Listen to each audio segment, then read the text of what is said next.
The remote preconditioning function allows you to program the temperature inside your Peugeot so that it reaches a predefined temperature of around 21 degrees before you get into your car. To program this function, select the AirCon application and then choose the Preconditioning tab. Then, press on Add to add a program.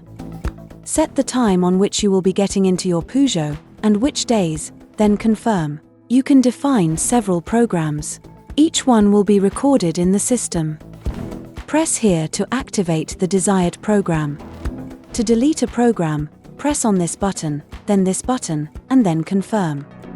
Preconditioning will start around 45 minutes before the programmed time when your Peugeot is charging, or 20 minutes before if your vehicle is not charging. It will continue for 10 minutes.